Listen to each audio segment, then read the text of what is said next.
Hey everyone, let's talk about real estate numbers in the city of Edmonton in the month of October. Here's what I will be talking about in the video. I will give you an overview of real estate statistics and trends in Edmonton, which will include the number of new listings, the number of sales, and compared with the last year and the previous month, and the inventory levels, month of inventory. I will talk about the average prices and we'll break down those average prices by property type.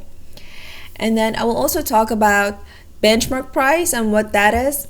And towards the end of the video, I will talk about the sold price to listing price ratio. Basically, the prices that the houses were sold at and the prices were listed, whether they were sold on average at a lower price or a higher price. And also I will cover average days on the market. Before we dive into the video, I should tell you that this data covers only the city of Edmonton. It does not cover St. Albert or Stony Plain, Sherwood Park, and etc. My name is Zara Golami. I'm a data-driven realtor in Edmonton, and I use facts and data to help my clients process their transactions smoothly and with efficiency. The month of October, we had 2415 new listings, and this was 3% less than the previous month. However, it was almost 16% more than the last year. So that means a lot of people are deciding to sell their houses compared to the previous year. One of the reasons for this could be due to the fact that a lot of people will have to renew their mortgages.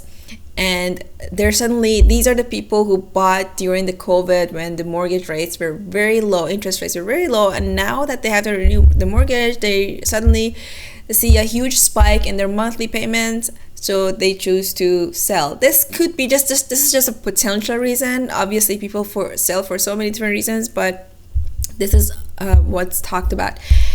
And then let's go to the number of sales. We sold only a little over 1,400 in the month of October, which was again 17% less than the previous year and 1% less than the previous month. Well, this could have so many implications. One is that we have way more listings now, but also it talks to the affordability of houses. The inventory levels, we have 4,978 listings and 3.5 months of inventory. So this 3.5 months of inventory indicates that the market is shifting towards being a little more balanced. It's still in a seller's market. The range is like from 3 to 4 months is a seller's market, but because it's getting closer to 4, then the buyers seem to be having more options. And the previous numbers and stats are indicating the same thing because we have like a huge increase in the number of listings in the city. Okay, and here are the average prices. So this average price is for all residential houses. So it includes apartments, detached single-family homes, townhouses, and the average price is $429,000 and the median price is $415,000. So the average and median, I can briefly say that the average takes into account the outliers like very high prices and very low prices. Median sort of offsets the effect of outliers like $1 million properties. It's the middle point of homes. I will make a video to explain the difference between average and median, but having these two numbers is together alongside each other is a good way to get an idea of homes that are typically sold in the city and at what prices. Now we're going by property type. Detached single family, the average price is $544,000 and the median price is $497,000. The average price saw an increase compared to the previous month, but a slight decrease compared to the previous year. Like the previous year would be like the month of October in 2024. For semi-detached, the average price is $430,000 and the median price is $423,000. We see an increase compared to previous year, rather noticeable, 4.8%. And this is because semi-detached is sitting right at that price range where most people are finding affordable, whereas detached single-family homes, the price keeps creeping up, so less people. The fact that there is increase, it means there's more demand. Compared to the previous year, there's more demand, more people are wanting semi-detached houses. You see, when the thing that you want, detached, is out of your price range, the next best thing would be semi-detached. So For townhouses, the average price is $292,000. The median is $307,000. The average price is 2% less than last year. Now, there's a lot to process in this page, I know, but this is the MLS Home Price Index. This is the benchmark prices. Benchmark price is the price of a benchmark home. What is a benchmark home? Is the typical home that is sold in Edmonton. The most common form of home, for example, a typical home would be, in the case of like a single family, it would be a 3-bedroom home with 2 bathrooms and probably a double garage. Benchmark home is not like one specific type of home. It's just the most typical type of home that is being sold and bought. The price for a benchmark home is called the benchmark price. In the case of a single family, it's $509,000, which is 6.8% increase compared to the previous year. In the case of an apartment, it's $194,000, and in the case of a townhouse, it's $279,000. Benchmark price is a much better indicator of a typical price of a home compared to the average price.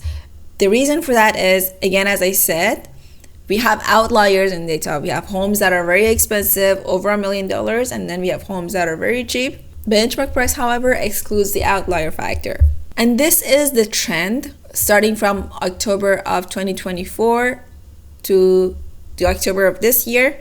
We see an upward increase towards the beginning of 2025, spring and summer, in the benchmark price. And then we see a slight decrease, but still higher compared to the previous year, as you see here. And here we have the average days on the market, the average sold price, and the average of original price for each property type, and the ratio. So the average days on the market overall for all of these, all residential, is around 61 days. So if your home sits in the market for like up to 60 days, you can feel good that it's still within the normal range of the entire city. But if it's goes over that, you can start, depending on the type of property, you can start to maybe think a price factor or something that's preventing your home from being sold. So for apartment high-rise, the average age of the market is 99 days. Typically like 70 to 90, 100 days is very typical for apartments. Detached single family is 60 days. Half duplex is 53 days. Low-rise apartment 72, and townhouse 52. So one more thing, again, we're seeing that the different data points are speaking of the same thing. The fact that homes sit in the market for 60 days before being sold, again, indicates that the buyers have a little more leverage, because last year, the average days of the market was around like 40 days, 40 to 50 days. It was like less than 60 days, definitely. So homes would sell more quickly. As you can see here, in all of these different types of homes, the average sold price is less than the average of original price. Original price is the very first price with which the home was listed in the market. So in this case of detached single family, it's 96%. What that means is that people bought the home by about 4% cheaper than the listed price, as if like they got 4% discount. And the average of the entire ratio, like sold to listing price ratio, is $96. For high-rise apartments, is the lowest at 92%, and for half duplex, it's 97%. This is like very interesting. The fact that this is 97% is interesting because, again, did you notice the buyer price increase compared to the last year? And the average prices of half duplex. Again, this shows more demand. So when there's more demand, the homes are typically sold closer to the listing price. Yeah, that's everything for real estate market in Edmonton. I tried to cover all the major points without sounding too technical or too statistics and using jargons that are hard to understand. I hope this video was informative. Thank you for watching.